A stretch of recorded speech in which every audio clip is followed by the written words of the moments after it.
Olá, gente. Boa tarde. Bem-vindos a mais uma live da Ambima. Vou esperar o pessoal entrar aí. Olá, Vitor. Olá, pessoal entrando. A gente está testando um novo horário por aqui. Já estou com o meu convidado aqui. Deixa eu visualizar ele. Já vou pedir para ele entrar. A gente vai conversar. Celano. Ele já vai entrar por aqui. Oi, pessoal. Vamos entrar. Oi, Daniel. Tudo bem? Tudo bem? Bem-vindo. Tudo Já, jóia. já estamos ao vivo por aqui, o pessoal está se conectando. Legal. Vou dar uns recados iniciais aqui para o pessoal. Uhum. Bom, a gente vai falar hoje, gente, sobre a taxa, são os investimentos que são influenciados, impactados com a redução da taxa Selic. A gente está com uma taxa de juros anual aí de 2% ao ano, é um patamar histórico que a gente nunca viu antes por aqui. E isso traz alguns desafios para os nossos investimentos, é sobre isso que a gente vai falar hoje. Então, eu vou bater um papo aqui com o Daniel Celano, ele é o head da Shoulders Investimentos, você vai contar para a gente um pouco o que a Shoulders faz. E aí, vou já dar um recado inicial aqui, a gente não vai falar de certificação, mas as coisas estão voltando ao normal aos poucos, então todas as informações sobre centros de testes, agendamento, novas datas, vocês fiquem ligados nos canais oficiais da Ambima, que a gente sempre vai ter novidade por aí. Vale também lembrar vocês que a gente tem muito conteúdo, não só no Como Investir, no nosso blog de educação financeira, como também no nosso canal do YouTube.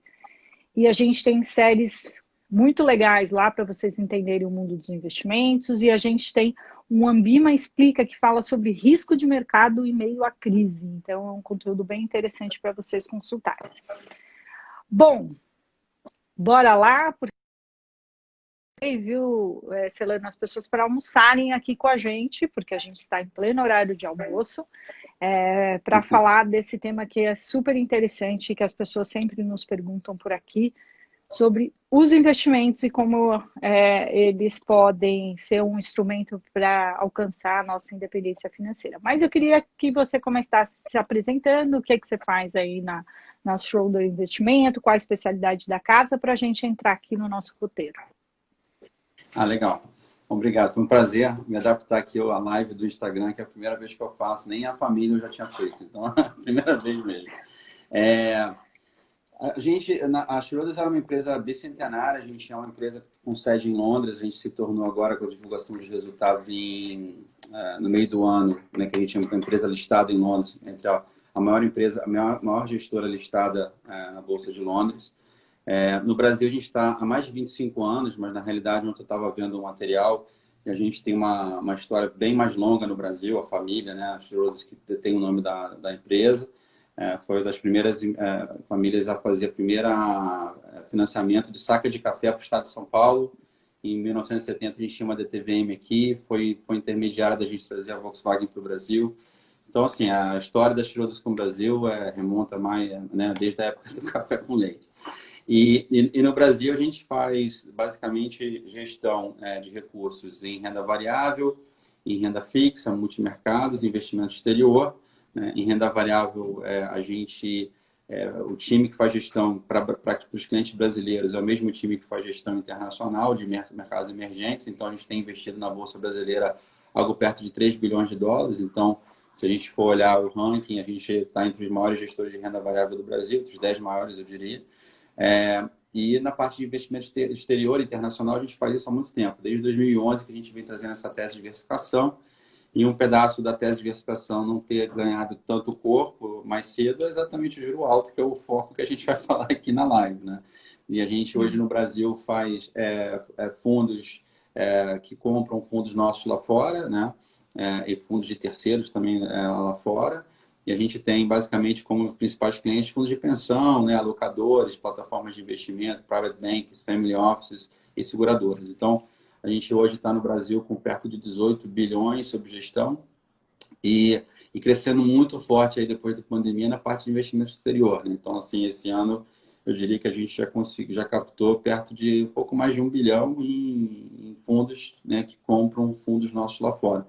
E eu acho que hoje, com a legislação mudando, você realmente viu em 2015 que a CVM mudou e isso a gente vem ganhando corpo já há algum tempo, mas eu acho que esse ano, por conta do Covid, e onde as pessoas viram que eventualmente ter todo o dinheiro em Brasil não é uma boa ideia, isso ganhou um corpo muito grande. Então é um prazer fazer parte aqui e o tema é muito interessante porque eu estou sentindo na pele as mudanças também em função do juro mais baixo.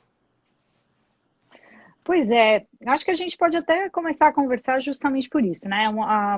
A pesquisa que a gente faz anualmente, que é o Raio-X Investidor, mostrou que 56% das pessoas entraram nessa pandemia sem nenhuma reserva financeira. Então, a gente tem um grupo grande de pessoas da classe A, B e C que não tinham nenhuma reservinha para chamar de sua.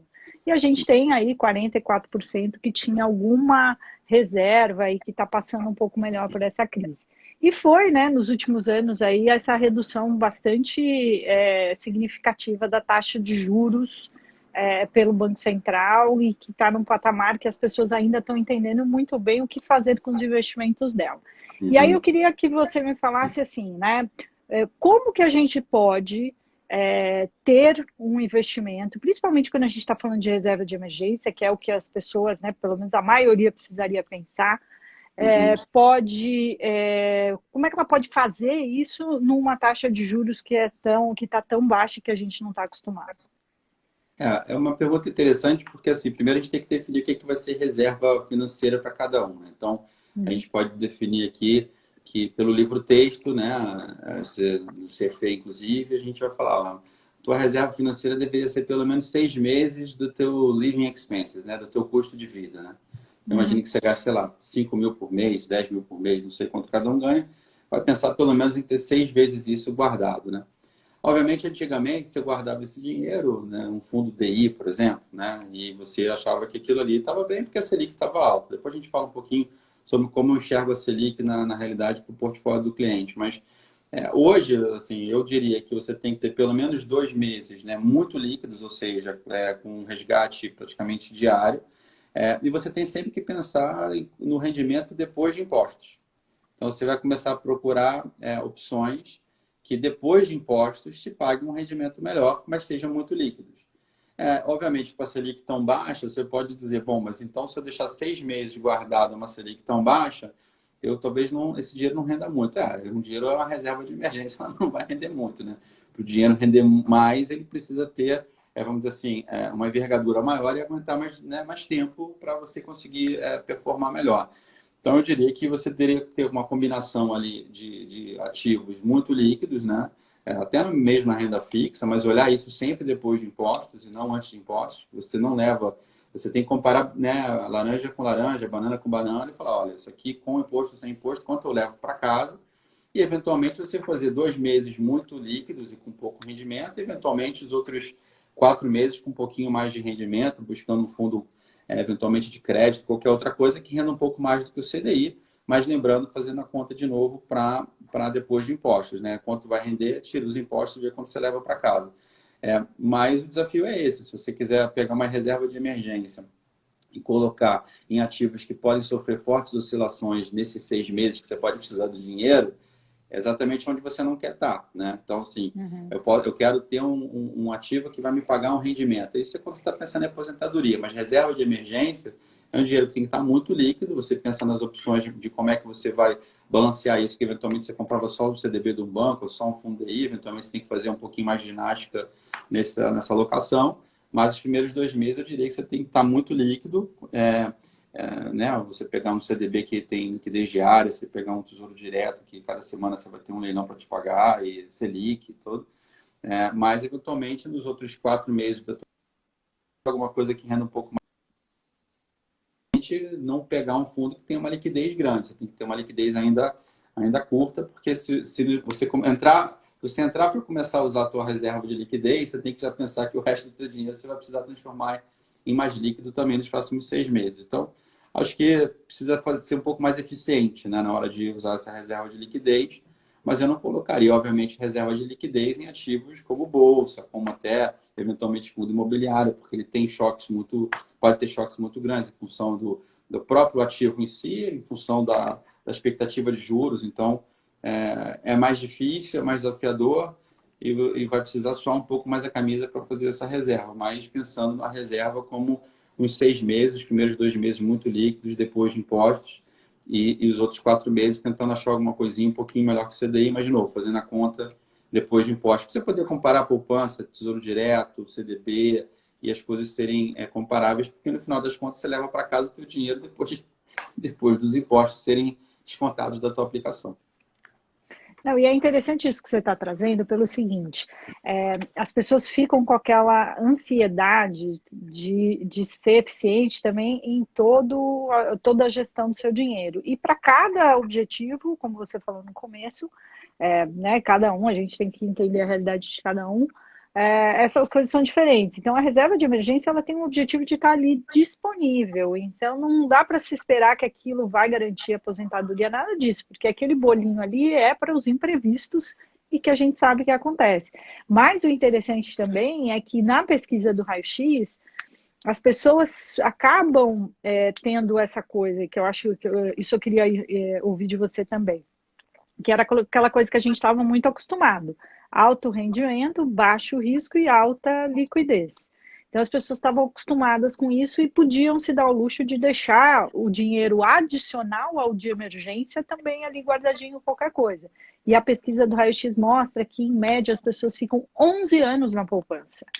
Então, ficar 11 anos esperando também uma emergência não é uma coisa muito boa, né? Então, o que você diz para essas pessoas, para esse segundo bolo de dinheiro aí?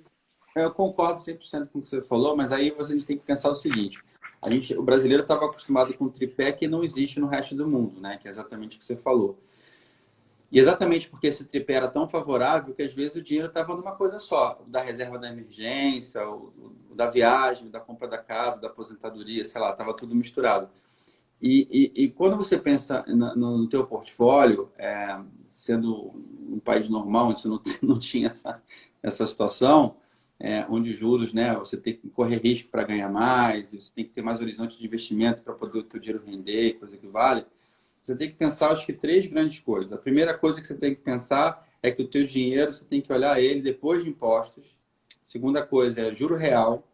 Terceira coisa é para que eu preciso desse dinheiro. Então, você vai separar a finalidade do dinheiro, você vai separar o juro real que você ganha nesse dinheiro e você vai separar esse dinheiro comparando ele com depois de impostos. Então, pensa no seguinte: hoje um fundo que rende 101 de CDI e um que rende 99 de CDI. Na realidade, a diferença é imaterial.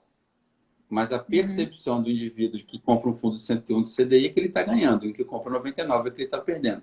Né? Então, você tem uma questão comportamental que rege isso tudo. Então, se você começa a pensar o seu portfólio no dinheiro depois de impostos, no juro real que você ganha e na finalidade que você tem, aí você começa a montar uma carteira mais diversificada e mais, vamos dizer assim, mais adequada às suas necessidades. O que eu quero dizer com isso? Ninguém compra nada a 120 do CDI ou 130 do CDI. Compra com dinheiro, pensa daqui a um ano, tem que pagar a prestação, tem que pagar o colégio do filho. Então, você tem resultados esperados. Resultado um ano, como eu espero pagar o colégio dos meus filhos. Então, isso aqui precisa ficar importante, ser importante para as pessoas entenderem. Então, a reserva de liquidez, ela é pouco, mas eu tenho um dinheiro que é para aposentadoria. Então, esse dinheiro de aposentadoria, eu vou ter um dinheiro que eu estou olhando juro real e longo prazo. Então, eu tenho que comprar ativos de growth, de crescimento. Né? Então, essas coisas começam a entrar no dia a dia do brasileiro que até então não precisava, porque o juro muito alto, às vezes, gerava uma certa miopia. O que eu quero dizer com isso? Você tem um juro de 14%, mas uma inflação de 12%, não é bom. Você tem um juro de 14%, uma inflação de 4%, é super bom, mas isso não é sustentável no longo prazo. Então, quando você começa a enxergar essas variáveis para compor o seu portfólio, no final, tudo é seu portfólio, inclusive o dinheiro que você vai ganhar se você trouxer valor presente. Então, tem pessoas que, eventualmente, são profissionais liberais. Por elas serem profissionais liberais e a renda delas ser mais volátil, ela vai ser mais conservadora nos seus investimentos. Aquela pessoa que, eventualmente, que é uma pessoa que tem um salário fixo, uma carreira mais estável, e ela tem a fonte de retorno dela, né, de rendimento dela mais estável, de repente ela pode ser mais agressiva nos seus investimentos. Então, deixar aquele investimento correr mais risco. Então, comparar essas coisas era uma coisa que era muito difícil para o brasileiro fazer no passado, porque não precisava. Então, hoje, com o juro mais baixo, você precisa pensar isso, você precisa se planejar, você precisa enxergar a tua carteira dessa maneira, juro real, depois de impostos, para que eu preciso de cada dinheiro. No final, todo o dinheiro é seu, é verdade, mas ele se comporta de maneira diferente. Então, ao se comportar de maneira diferente, o que você precisa enxergar é se ao final daquele período, não é se o teu dinheiro rendeu 120, 130, 150 de CDI, é se você teve dinheiro para pagar o colégio do seu filho, se você teve dinheiro para passar por uma emergência. Então, no final, a gente tem que conseguir comparar essas coisas de uma maneira que faça sentido para a pessoa, né? E às vezes não faz, né? Ela estava acostumada com uma coisa só que fazia tudo e hoje não vai ser mais possível. A reserva de emergência é uma coisa, o dinheiro de longo prazo é outra coisa, o dinheiro que você vai começar a pagar o colégio dos seus filhos hoje é outra coisa. Então, assim, se você vai esperar ter o dinheiro lá para frente, você pode começar a juntar hoje, você traz o valor presente isso, e esse dinheiro já está rendendo, você faz o dinheiro render a seu favor e não pagar para ter esse dinheiro. Então, acho que quando você começa a pensar nessas três variáveis e incluir elas no seu dia a dia, de não pensar só o juro nominal, que é a Selic, não pensar só em percentual do CDI, mas pensar em juro real, pensar em dinheiro depois de impostos e pensar em finalidade do dinheiro, você melhora muito a sua alocação. Porque você não vai mais não vai comparar banana com laranja, você não vai comparar juro nominal como se fosse a melhor coisa do mundo quando a inflação é um risco. Então, assim, você consegue olhar teu portfólio, ainda que ele tenha finalidades e caixinhas separadas e o dinheiro seja todo seu, de uma maneira que faz mais sentido para o investidor e para a pessoa, né, enxergar o seu futuro. Quando você faz isso, assim, logicamente, você vai ter decisões melhores, que você não teria se você não fizesse isso. Porque aí você vai comparar juro nominal com juro nominal, mas esse aqui tem um imposto, esse tem outro. Né? Você vai comparar, eventualmente, um juro de longo prazo que está rendendo tanto, mas a inflação pode comer o teu poder de compra. Então, não é o que você quer. Né? Então, você vai ter que comprar ativos que têm alguma correlação positiva com a inflação vai andar e esse teu dinheiro vai dar mais que a inflação. Quando você começa a olhar isso, você vai enxergar questões que você não olhava antes, até o custo do investimento. Quanto custa esse fundo, quanto custa aquele? O fundo que cobra 1% com juro de 10% é uma coisa, o fundo que cobra 1% com juro de 2% é outra coisa. Então, fica mais fácil das pessoas entenderem como elas devem agir nos seus investimentos. O que antes era mais difícil, porque o juro muito alto, o cara deixava o dinheiro tudo num fundo só, no DI, na poupança, como você falou, 11 anos na poupança, e tudo bem. Né? Mas agora não vai ser tudo bem não se dá ele fizer mais. isso. Não dá mais. Não, e é interessante, né? Porque você falou, e eu fico imaginando quem está nos ouvindo aqui. Investir é uma coisa ativa, não é uma coisa que a gente faz uma única vez, né? As condições econômicas mudam, os nossos objetivos mudam, a nossa renda muda, imprevistos acontecem, imprevistos positivos acontecem. Então, também ter essa sensação de que a gente vai fazer e nunca mais vai precisar olhar é um engano, né? As pessoas acabam evitando tanto esse tema. Quando elas encaram, elas acham, ufa, fiz. Só que é só o primeiro passo, né? Agora, Daniel, me conta uma coisa aqui. A Selic, ela impacta só os investimentos de renda fixa? Não é um erro achar isso, porque a Selic, na realidade, como ela é o nosso principal balizador, como se fosse um custo de oportunidade, ela impacta tudo. Né? Ela vai impactar a sua, vamos dizer assim, o seu custo de oportunidade, porque você vai investir, ela vai impactar se você vai usar esse dinheiro para investir ou para fazer alguma outra coisa, para comprar alguma coisa. Então, muda tudo, porque é como se a Selic fosse, obviamente, a taxa livre de risco do Brasil, e essa taxa livre de risco ela era um facilitador ou um peso para você investir em outras coisas. Então, por exemplo, se você vai investir em ações, você comparava quanto a bolsa ia andar, né? Vamos dizer, a bolsa vai subir 20%, mas a Selic vai subir 10%, uma com risco, outra sem risco. Né?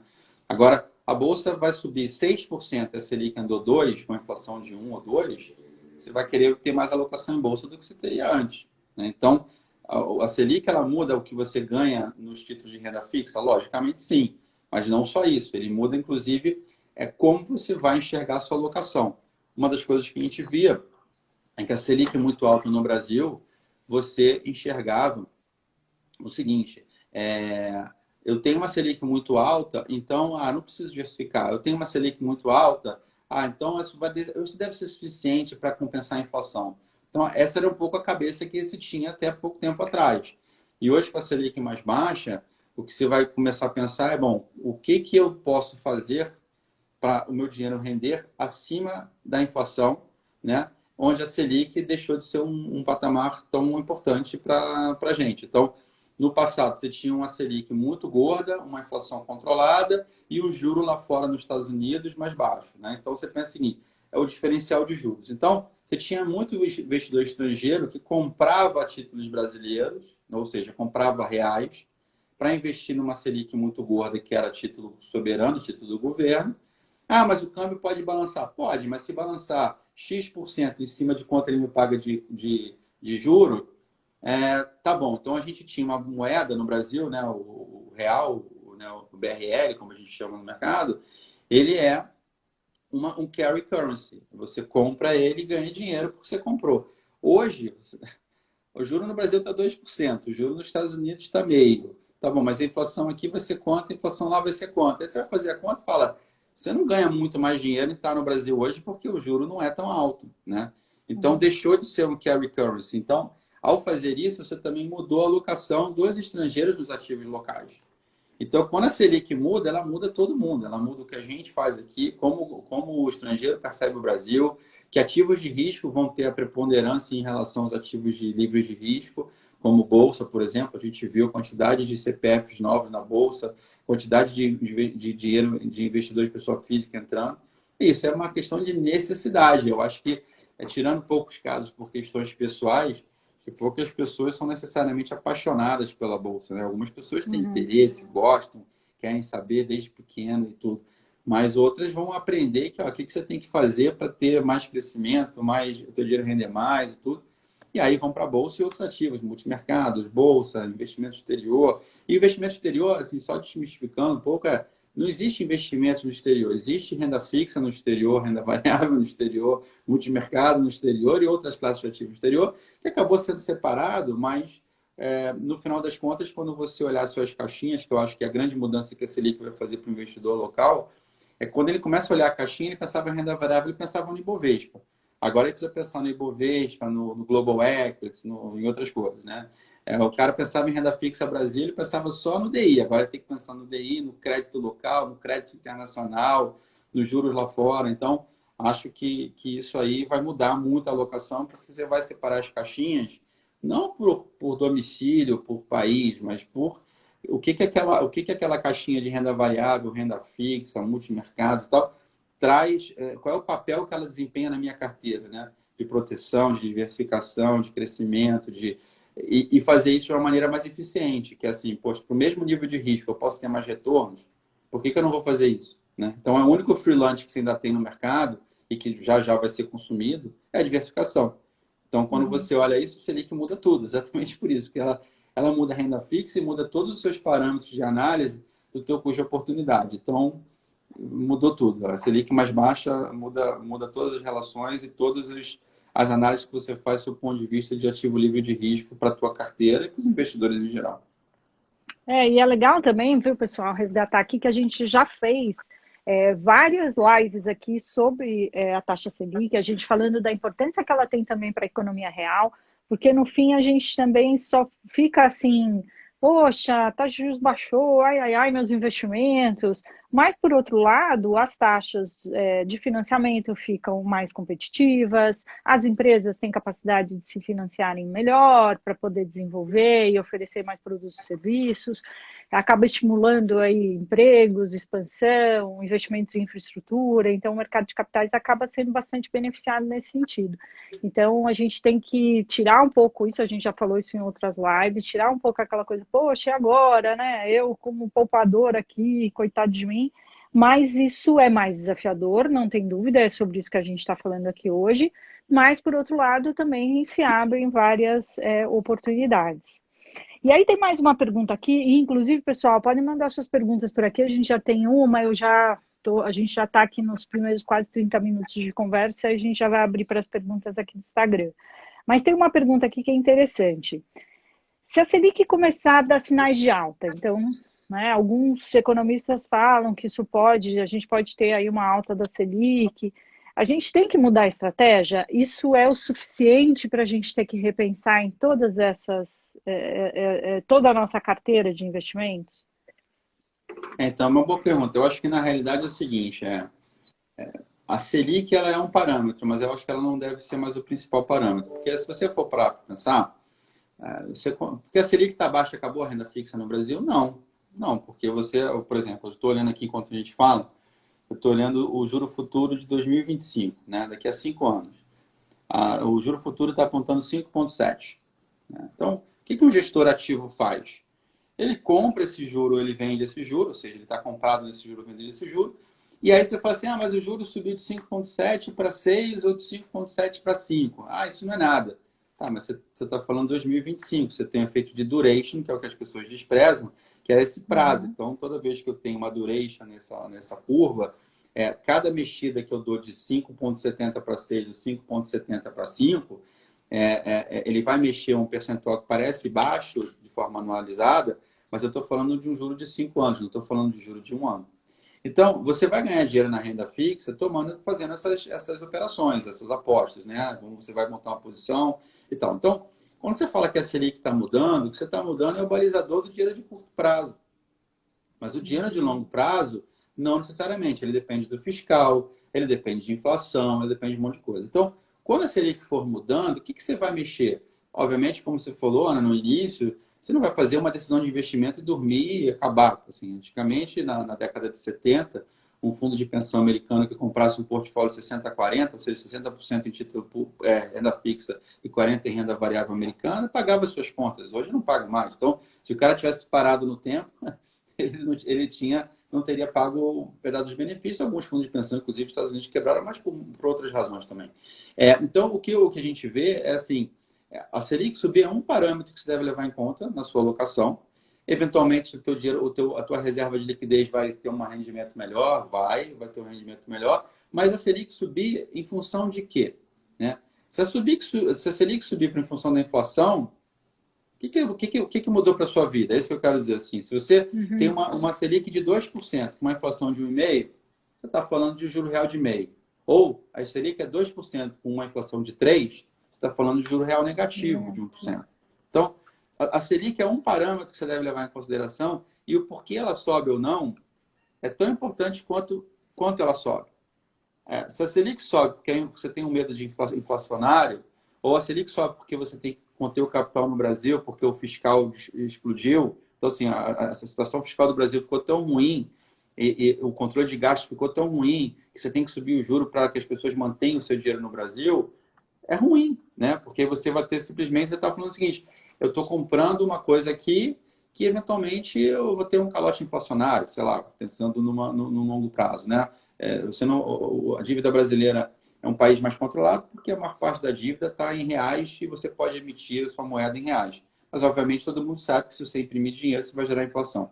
Se você gerar inflação, o teu dinheiro você não vai comprar a mesma coisa que você queria. Ele vai ter rendido lá, sei lá, 150 do CDI, mas 150 do CDI não vai mais no mesmo restaurante, não compra a mesma coisa no supermercado que você estava acostumado a comprar. Então, acho que, obviamente, se a Selic se mexer, você deve reavaliar seus investimentos. É óbvio que sim. Mas não significa que a Selic subir, você tem que pegar seu dinheiro todo e botar de novo para na Selic. Você tem que entender por que ela está subindo, qual é o horizonte que ela está subindo. E, de novo, se você pensar naquele ponto que a gente falou no início, juro real, depois de impostos e finalidade do dinheiro, a Selic subir ou não é só mais uma ferramenta que você tem de investimento. E não porque você tem que botar o teu dinheiro para o passado. Eu acho que o que acontece é que as pessoas se apegam ao passado e cada vez que o passado vai ficando mais passado, elas vão lembrando mais de ontem do que do ano passado. Mas a gente ficou muito tempo com o juro alto. Né? Então, você vai ter, imagina, 2, 3, 4 anos de juros mais baixos. Você tem a Covid que fez todo mundo entender que, eventualmente, você precisa realmente de diversificação, não dá para ter todos os seus ativos no Brasil. Você acha que depois que o cara entender como funciona, ele volta atrás? Acho que não. Acho que é uma coisa que é irreversível, uma quebra de paradigma, você vai entender como é que funciona, você vai estar mais acostumado. Então, por exemplo, um exemplo que eu vejo clássico é, o cara comprou bolsa, ele sabe que bolsa é mais volátil, ele sabe que a bolsa, é uma montanha-russa, né? Ou deveria saber. O cara que comprou crédito privado, uma renda fixa, acha que aquilo ali não muda, né? Aquilo ali só sobe. Então, gera uma diferença de expectativa. Aqui eu sei que eu subo e desço, aqui eu acho que eu só subo.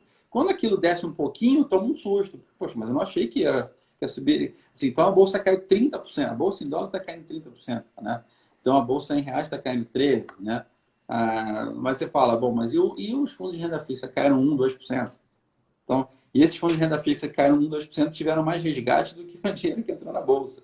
Por quê? Porque um cara está esperando, sobe e desce, o outro não. Então, à medida que as pessoas vão entendendo como a dinâmica funciona, eu acho que não só elas alocam melhor, como eu acho que elas não vão voltar atrás. Elas vão entender que existem ativos mais melhores para compor as suas carteiras, mas vão se preocupar com coisas que não se preocupavam. O custo desses investimentos, quanto me cobram para me entregar isso. Se o juro depois de, né, se o juro depois de impostos eu estou comparando igual, porque a poupança é isenta de imposto e um CDB não é. Então, assim, quando você começa a comparar isso, pelo menos em bases comparáveis sobre o mesmo denominador, eu acho que as decisões de investimentos das pessoas serão melhores. E, ao sendo melhor, eles vão influenciar todo o resto. Então, assim, eu brinco muito que a gente sai, pelo menos na minha época, não sei como é que está hoje, mas sem entregar muito a idade, mas eu saí para fazer a faculdade sabendo da mitocôndria, mas eu não sabia fazer cálculo de juro composto. E se você for bem-sucedido em qualquer coisa que você fizer, você vai ter um dinheiro para administrar.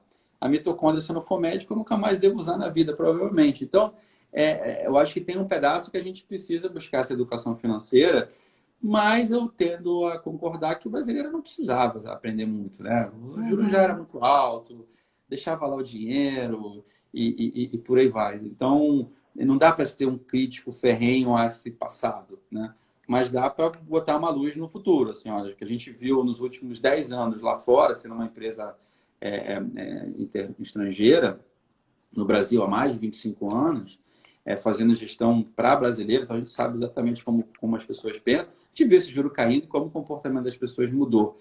Então, eu não acho que a Selic subindo vai ser suficiente para as pessoas voltarem atrás e falar, então, sabe, esquece tudo que eu aprendi agora de diversificação, de alocação, eu vou botar meu dinheiro todo na Selic. Acho que não vai ser assim, mas, como você falou, não dá para você botar uma decisão de investimento e carregar o resto da vida. Você vai ter que ir rebalanceando o seu portfólio. Eu acho que essa é a grande dica. Se a Selic começar a dar sinais de apontamento, pergunte por que ela está subindo, mas sempre pense desse jeito que eu falei aqui, de juro real, depois de impostos e finalidade do seu dinheiro, e aí você rebalanceia o seu portfólio. Acho que tem que rebalancear sim, mas eu não acho que o rebalanceamento é necessariamente a pessoa panicar, entendeu? Então, acho que, está subindo, então vou voltar. Não, acho que tem que fazer isso de uma maneira consciente e disciplinada. Não, e é interessante, eu estou até fazendo umas anotações aqui para no final fazer o encerramento, mas isso é super interessante, né? É mais a motivação dos movimentos do que propriamente o movimento, porque às vezes é isso, né? A última redução da taxa Selic foi de 0,25, mas qual foi a motivação? O que que 0,25 é mesmo? Obviamente que cada centavo conta, mas qual é a motivação, por quê? Quais sinais que vêm pela frente para que a gente possa saber se aquilo realmente vai impactar de alguma forma nossos investimentos ou não.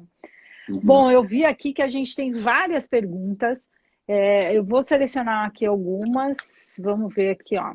Tem essa aqui primeiro, não sei se aparece para você aí, ela aparece? Sim, A pergunta? Com a Selic a 2%, a inflação alta, o que devemos esperar para os próximos meses? Essa é uma pergunta interessante porque é o seguinte, é sempre mais difícil a gente enxergar um mês muito curto, porque muitas coisas podem acontecer. Então, hoje a gente tem alguns cenários muito incertos. Então, vamos lá. Tem uma eleição nos Estados Unidos. Então, a gente não sabe quanto isso vai trazer de chacoalho. A gente tem a questão fiscal no Brasil, né, que estamos discutindo teto de gastos, como fazer. A gente sabe que esse ano é um rombo, mas assim, o que o mercado precisa enxergar? Ele precisa enxergar hoje que o ano que vem você não vai virar algo recorrente, né? Você estourou os gastos públicos nesse ano de pandemia, ok, mas você vai continuar estourando daqui para frente, é um problema, né? E aí, se você estoura um pouco o teto de gastos, ok, mas que reformas estruturais você vai fazer? Então, no final das contas, o que a gente está dizendo aqui? Que o importante é a trajetória. Se a trajetória é uma trajetória onde o Brasil continua fiscalmente responsável, né, as pessoas têm uma agenda de reforma, de melhorar o ambiente de negócios e tal, acho que você não tem grandes solavancos no risco Brasil, inclusive. Que o risco Brasil também é a percepção do investidor com o país, e isso pode fazer com que você tenha o dólar e o CAN, né, e o juro tendo que se mexer.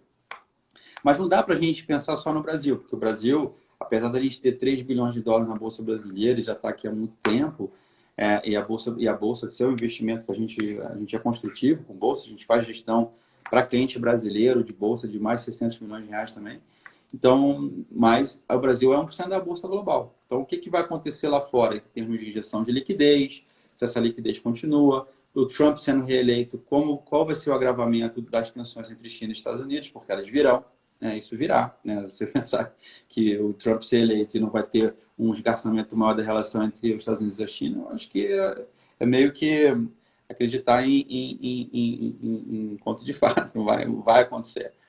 Então, nos próximos meses, o que a gente vai enxergar é um pouco mais de volatilidade por conta da aproximação das eleições americanas, vai virar, né? A questão dos tetos, da questão fiscal brasileira vai ser determinante para enxergar para onde vai ser o cenário, mas enquanto a injeção de liquidez no mundo estiver abundante, a gente ainda acha que os ativos de risco vão andar, né? Obviamente que numa tensão política, obviamente se alguma coisa acontece lá fora, do ponto de vista geopolítico, isso pode se mexer, mas a gente ainda continua construtivo com os ativos de risco nesse cenário. Agora, se a gente conseguir enxergar que você tem uma situação mais adversa para o Brasil, que o Trump não se reelege, isso os mercados entendem isso como um retrocesso, uma ruptura, porque pelo menos o pessoal sabe do que esperar do Trump. Aí você pode ter, obviamente, uma volatilidade maior, os ativos de risco sofrendo. E, por outro lado, a menos que seja uma questão tipicamente brasileira de enfraquecimento do fiscal, não tem por que esse câmbio subir muito, a menos que, obviamente, você tenha o dólar se enfraquecendo ao longo no mundo inteiro. O que tende a acontecer no longo prazo, porque os Estados Unidos não vai continuar crescendo indefinidamente, e o dólar se apreciando. Porque acaba que acontece assim, você tem uma crise nos Estados Unidos, mas o ativo livre de risco do mundo é título americano. Então as pessoas voltam para os Estados Unidos comprando título americano e comprando dólar para comprar títulos americanos. Mas a gente enxerga que existe uma tendência de enfraquecimento do dólar mais no longo prazo contra as outras moedas, né? Obviamente, o Brasil contra o dólar é uma moeda contra o dólar, mas o dólar pode se enfraquecer em frente ao resto. Então, eu diria que nos próximos meses essa Selic de 2% deve continuar. Acho que não tem muito por que essa Selic subir até o final do ano, a menos de um desses pontos que eu coloquei aqui. Os ativos de risco devem continuar se comportando bem em função de excesso de liquidez lá fora, mas não acho que dá para fazer grandes apostas no curto prazo, não. Muito bom. Tem uma outra pergunta aqui que eu achei interessante. Aqui, ó. Com a Selic em baixa, existe algum investimento de renda fixa que ainda vale a pena? Acho que a gente falou aqui um pouco mais. Vamos reforçar. Vale, porque é o seguinte, você tem duas coisas aqui, né? Renda fixa, quando você fala, lá fora, quando você fala renda fixa, você está falando de juro, está falando de crédito, está falando de câmbio, inclusive. No Brasil, quando você bota câmbio, vira multimercado. Mas lá fora faz parte da política monetária, né? Onde é que solta? O câmbio, né? Você sobe o juro, o câmbio reage. Então, com o juro tão baixo também, era natural que o câmbio subisse, né? Você vai pensar que a trajetória da Selic está caindo, era natural que o câmbio subisse. Então, o que a gente acaba enxergando aqui é assim, como eu falei, você tem ativos de crédito que estão com spreads melhores do que estavam antes da crise. Então, você vai comprar ativos de crédito que vão te dar CDI mais 1, 2, 3 e que antes da crise te davam CDI mais 1. Você vai ter gestores ativos de renda fixa que vão precisar ser mais ativos, isso é uma verdade. Assim, gestores ativos de renda fixa precisarão ser mais ativos, ou seja, tomar mais risco nas posições de renda fixa. Como eu falei, se você tem um juro aqui de 5,70, esse juro vai 6,70 no juro 2025, né? O juro DI 2025 está 5,70, ele vai a 6,70. Ele subiu 1%. Se o cara está na ponta certa, 1% vezes 5, ele ganhou 5, né? 5% que ele ganhou em uma posição, se ele tiver alavancado, pode virar 8, né? E aí você fala assim, contra o juro de 2, você pode ganhar dinheiro na renda fixa. É isso que eu quero dizer. A renda fixa não é só a Selic. Não é um erro achar isso. A renda fixa, você tem os juros futuros, você tem juro real, você tem valor relativo na curva por conta de questões de liquidez, você tem o crédito e você tem eventualmente alguns fundos que a gente chama de renda fixa / multimercado, que você também pode operar câmbio, né? Em função disso. Então, Acho que sim, tem oportunidade na renda fixa sim, mas você vai buscar fundos de renda fixa ou operações de renda fixa que eventualmente tenham mais risco ativo. Ou seja, para render melhor, você vai tomar mais risco, ou você vai, eventualmente, se você fosse comprar um ativo de crédito, aí você vai ter que comprar um risco de crédito maior, que aí o problema é, se der errado, o cara não te paga. Então, nesse momento, para ativos de renda fixa, eu separaria bem o dinheiro de curto prazo, aquele que tem que render pouco, do dinheiro que eu vou usar a renda fixa como instrumento para ganhar dinheiro, porque o nível de risco entre as duas coisas é muito diferente. Né? Assim, não dá para botar o nível de risco de uma renda fixa de curto prazo para ser sua reserva de emergência e tal, ou é um nível de risco baixo. O nível de risco de uma renda fixa que vai ter crédito, vai ter alavancagem, vai ter juro real, vai ter play de curva, vai ter direcional e tudo, um nível de risco que você pode estar falando de 5, 6% de vol, né? 4, 5, 6 de vol. Então, são coisas bem diferentes. Você tem que... Mas dá para ganhar dinheiro na renda fixa, sim.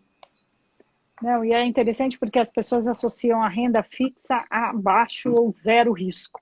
Tanto é que muitas pessoas ficam surpreendidas quando elas investem em algum produto, seja num título, que daí tem seu preço marcado a mercado, e aí ela tem aquela sensação de que perdeu dinheiro, ou mesmo em fundos de renda fixa, que usam estratégias de crédito, como você estava citando aqui, e aí tem uma oscilação e as pessoas ficam preocupadas. E aí, pegando um pouco a onda dessa pergunta, tem aqui a Áurea, que eu achei interessante a pergunta dela. Os investidores com perfil conservador são os que menos estão investindo atualmente? Não, eu acho que não. Eu acho que, na realidade, os investidores conservadores eles estão discutindo o seguinte: quais são os riscos que eu tenho que enfrentar que eles não conheciam? Acho que essa é a grande questão. Porque os desafios são os mesmos, né? Então, os investidores mais conservadores, eles obviamente evitavam determinados riscos, mas hoje, assim, ele sai de um DI para um fundo de renda fixa ativo, para um fundo mais geral, que tem volatilidade, porque os títulos têm. Então, você está falando uma vol de 3, 4, de qualquer maneira, porque o benchmark tem uma duration, se não me engano, de 3,5 e 4.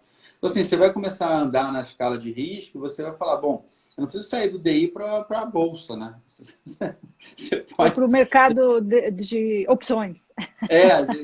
De opções e day trade, não é isso, né? Você não sai do negócio super assim conservador para uma coisa muito, vamos dizer, heavy metal aí, né?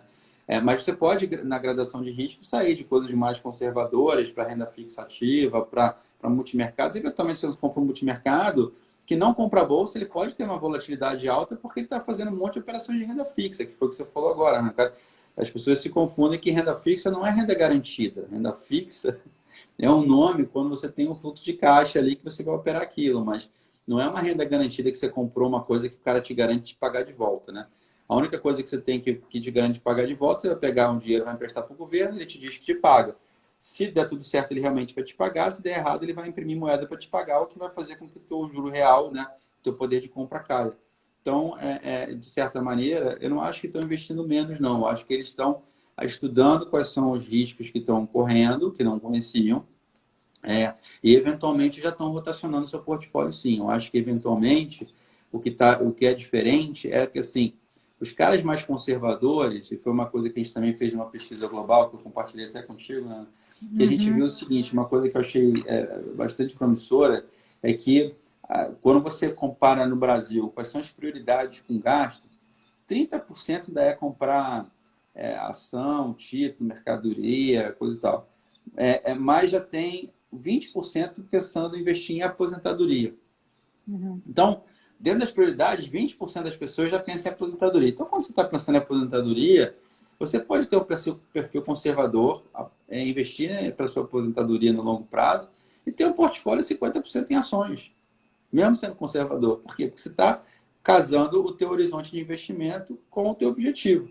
Então, acho que o seu perfil conservador tem menos a ver com a história de que você compra e mais a ver como está o seu dinheiro. Então, assim, eu posso ter um perfil muito mais agressivo nos meus fundos de PGBL e VGBL do que eu vou ter eventualmente com o meu dinheiro de 1, 2 anos. Natural. Então, não é porque você é mais conservador que você não pode ter um dinheiro de longo prazo correr mais risco. Então, acho que o que está acontecendo é uma rotação de portfólio e os investidores conservadores entendendo que existe um mundo que não é só a Selic, que não é só o fundo DI, e que não é só a poupança. Até, eu acho que você falou bastante, Celana, aqui, eu achei interessante, tem uma pergunta aqui sobre isso. Peraí, deixa eu ver se eu consigo entrar aqui. Aqui. Você falou bastante sobre a inflação, então você deu aqui, né, que a gente tem que olhar os nossos investimentos pós-impostos, avaliar o juro real, de fato, e o objetivo. E aí vem essa pergunta aqui, ó, da Thaís. Fundos que buscam acompanhar a inflação, vale a pena? Vamos lá, eu tenho que explicar bem isso, porque isso sempre dá confusão. Então, você comprar um fundo que dá inflação, você tem inflação de longo prazo e inflação de curto prazo. Então, imagina o seguinte, você está comprando um título que te paga IPCA mais 4. Ele está acompanhando a inflação no IPCA, mas no mais 4 é um cupom, é um número, é um juro nominal fixo.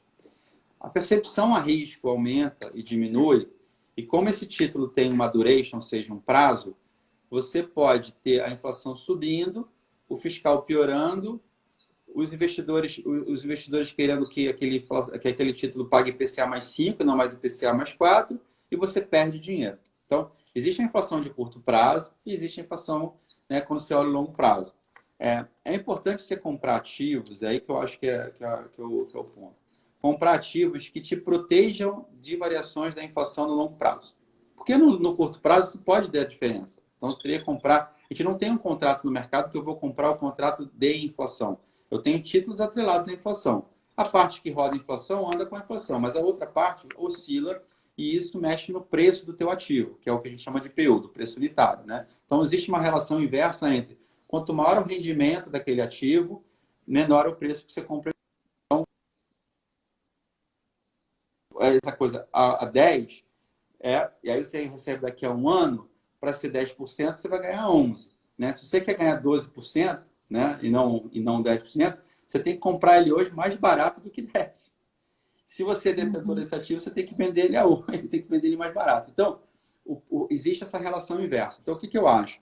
Se você está olhando atrelar o teu dinheiro a ativos que rendam a inflação, pense em ativos que têm uma correlação positiva com a inflação. Um pedaço disso pode ser títulos atrelados ao IMAB, que são os títulos de renda fixa de inflação. Sim, mas esteja ciente que esses títulos vão ter uma volatilidade maior.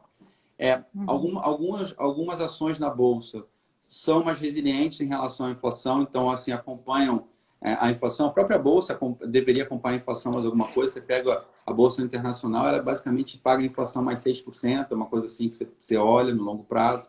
Então, assim, vale a pena, mas saiba, existe volatilidade, existe um risco maior em função no curto prazo. Aí você está falando assim, eu quero um negócio que me pague inflação, pô, mas lá para frente, cara, você comprou um título, sei lá, você comprou um título há algum tempo, que ele te pagava IPCA mais 5, IPCA mais 6, e você vai carregar esse título, vale a pena. Você ganha um juro real alto, a inflação vai acompanhar em grande parte, mas no dia a dia vai ter marcação ao mercado, que é o que a Ana falou, e vai ter risco, vai ter volatilidade. Assim, não é para tomar susto, mas vale a pena. Não, e é curioso, vale, né? A mesma relação quando a gente está falando de fundos cambiais. As pessoas acham que o fundo cambial dela, ela vai olhar lá a cotação que sai, né, na imprensa, olha, o dólar subiu 3%. Aí ela acha que ela vai olhar lá para o fundo cambial dela e aquilo vai subir na mesma proporção. Então, acho que isso é uma coisa interessante e muito importante que você enfatizou. Bom, a gente está partindo aqui para os últimos 10 minutos. Tem algumas perguntas, eu até achei uma aqui interessante, mas eu acho que vale para uma outra live, que é para falar sobre fundos imobiliários. A gente falou sobre isso. Tem um vídeo nosso no YouTube que a gente fala sobre fundos estruturados, o imobiliário está lá dentro. O pessoal da Anbiba pode colocar o link para depois vocês consultarem. Mas como aqui o nosso foco hoje foi falar de como a taxa de juros pode impactar os nossos investimentos, o que é a Selic, não é só essa taxa, acho que essa foi uma ênfase super importante, ela é apenas um referencial, então acho que a gente cobriu muita coisa aqui. Tem outras perguntas, eu vou também selecionar aqui algumas, a gente mesmo responde, se não, se tiver alguma dirigida diretamente aí para você, a gente passa para você responder para o pessoal. Você quer fazer as suas considerações finais antes de eu te agradecer muito por esse bate-papo? Obrigado, foi um prazer. Mas eu colocaria assim, um grande resumo, se a gente pegar do que a gente falou agora, assim, a Selic muda todos os referenciais de investimento por conta do custo de oportunidade. Existem muitas incertezas agora, a gente tem questões políticas, fiscais, a eleição nos Estados Unidos, né, a questão do Covid, que ainda não, você não tem a questão da vacina pronta para o mercado realmente reagir de uma maneira muito forte. Mas, fundamentalmente, se você olhar aqueles pontos que a gente falou no meio da live, né, como é que você olha a finalidade do dinheiro e tudo, e você entender que você não faz sentido para o mesmo nível de risco você não ter um retorno maior. E isso é diversificação. E a Selic mais baixa, como a gente falou no início também, Ana, ela transformou muito o que a gente fazia aqui hoje. Então, a gente captou muito dinheiro em renda variável, a gente captou muito dinheiro em fundos internacionais, com hedge cambial e sem hedge cambial, porque as pessoas querem ter retornos mais descorrelacionados, retornos que, para o mesmo nível de risco, te dê um retorno maior, sem você precisar correr mais risco necessariamente. Então, quando você começa a comparar a tua alocação em qual é a finalidade de cada dinheirinho que você tem ali, e pensar que você, quando pensar em renda variável, não pense só mais no Ibovespa, pensa no Ibovespa, no fundo, em renda variável internacional, a renda fixa local e internacional, porque, no final das contas, se você comprar um multimercado hoje no Brasil, já é até a realidade que vários gestores já estão comprando ativos internacionais, né? Então, a gente, como uma casa internacional, sempre viu que com o juro mais baixo, o juro real mais baixo, tá? Não a Selic, o juro real mais baixo, esse movimento ia acelerar muito.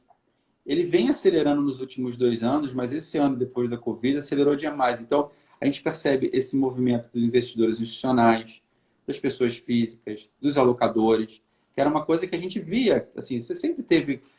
Quem sempre teve muito dinheiro em private banking, sempre teve uns 30% investido em ativos internacionais, ou dinheiro fora do Brasil, né? Isso não necessariamente para o investidor médio brasileiro, mas para um private banker sempre teve.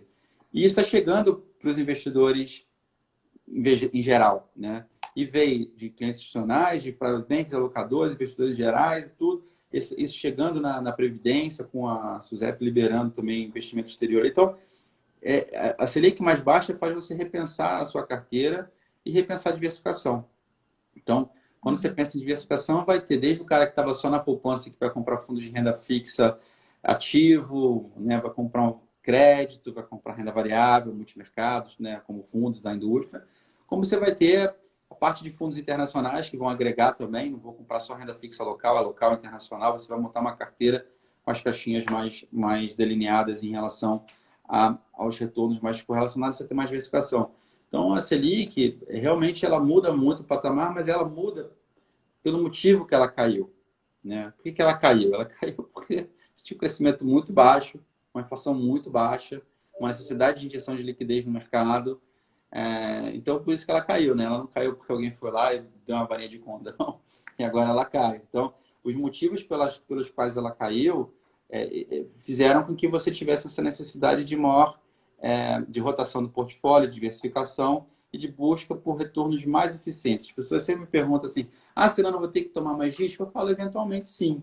A pessoa, por que você chama eventualmente? Porque primeiro você tem que investir de forma mais eficiente. A partir do momento que você investiu de forma mais eficiente, aí você anda na escala de risco, tomando mais risco, até porque você vai entender o risco que você está correndo. Por isso que eu acho que esse movimento de que a bolsa foi mais resiliente. Quem comprou bolsa sabe que sobe e desce. Por exemplo, quem comprou crédito não sabia que subia e descia. Primeira vez que você vê o crédito performando mal, sem ter um default, né? Antigamente, você tinha um fundo de renda fixa que foi muito mal, ou foi negativo, foi porque alguma empresa deixou de pagar, tinha que provisionar alguma coisa. É a primeira vez em 20 anos que você não tem isso e a marcação do mercado foi suficiente para te trazer um juro, sei lá, negativo. Em vez de você dar 50 do CDI, você deu -1, -2. E isso foi uma surpresa para os investidores, mas tudo que é surpresa só a primeira vez. Se fizer de novo, você já está esperando, né? Então, não pode desistir. Eu acho que isso muda o paradigma e para a gente a palavra de ordem aqui é investir mais eficiente e aí, eventualmente, sim, ir aumentando a sua escala de risco e a diversificação, eu acho que ainda é o único almoço grátis que o mercado pode ter. E aí, diversificação, quando eu falo internacional, é um pedaço. Como era o cara que estava 100% na poupança, ele vai ter que comprar renda fixa, crédito, renda variável, multimercados. E o internacional a mesma coisa, vai entrar aqui, porque não existe investimento internacional, existe renda variável internacional, renda fixa internacional, mercado internacional. Acho que combinar essas coisas dentro das caixinhas vai ser o nome do jogo daqui para frente. Até porque cada investidor está em um estágio, né? Então, para alguns mais avançados, já podem experimentar esses outros sabores, mas a gente tem um número ainda muito grande de pessoas que precisam começar. Mas olha que interessante, só o último ponto que você falou, que você acabou de me lembrar uma coisa. Nessa pesquisa que a gente fez também global, a gente viu o seguinte, eu até peguei o dado aqui, que eu sublinhei para poder falar com você, né? A gente viu o seguinte, quando a gente pega os investidores que eles se consideram nível avançado de especialista, ou seja, o cara se autoclassifica como um entendedor, né? Uhum. A gente viu que, basicamente, desses pessoas que se classificam como entendedor, eles usam para 2/3, basicamente, se apoiam em especialistas de investimento, né? Então, e aí a gente viu, por exemplo, quando você pega aqueles que se consideram iniciantes, só 30% buscam um especialista. Então, assim, você pega o cara que se auto-intitula, eu entendo de investimentos, quase 60%, 50%, entre 50% e 60% usam um especialista em investimentos para ajudá-lo. Aquele investidor que se considera iniciante, só 30% busca um aconselhamento de um expert, né? Seja um profissional, né? Seja o banker dele, seja o advisor dele, o que for.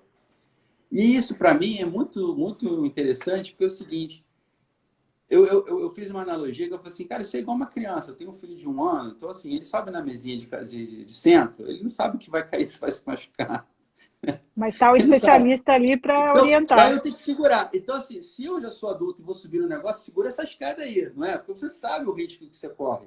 Você sabe a complexidade que tem. Então, as pessoas que têm mais conhecimento e se consideram mais especialistas ou têm um nível avançado, né? Nível básico, intermediário e avançado, o cara que se auto-intitula avançado, ele entende a complexidade que é, entende que não tem resposta fácil, entende que tem desafio, que tem risco, aí ele pede ajuda. O cara que não tem ideia do que ele vai encontrar ali na frente, a piscina está gelada, mas ele não sabe, ele quer mergulhar sozinho, até ele tomar aquele baque do frio e aí pedir ajuda, gente, né? Então, eu acho que é um pouco isso. Eu acho que é o que você falou agora.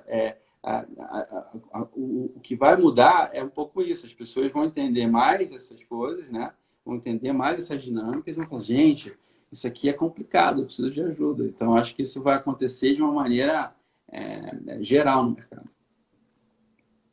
Celano, super obrigada pelo seu tempo. Aqui no Instagram, quando dá 1 hora de live, eles nos derrubam imediatamente. Então, eu queria super te agradecer pela sua disponibilidade. Os comentários aqui estão super positivos. Foi ótimo almoçar com você aqui hoje e espero que a gente repita a dose. Um abraço para você. Muito obrigada pela aula. Gente. Imagina, foi um prazer. Obrigado, gente. Tchau, tchau. Tchau.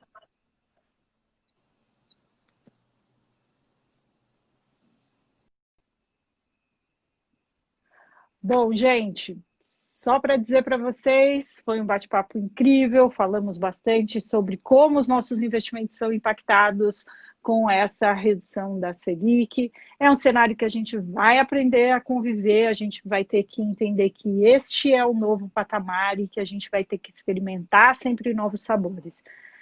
O Daniel Celano falou para a gente da preocupação da gente pensar nos investimentos sempre avaliando o resultado pós-impostos, avaliar sempre o juro real e para que a gente está investindo. A gente sempre tem que saber quais são os nossos objetivos, é assim que a gente investe bem.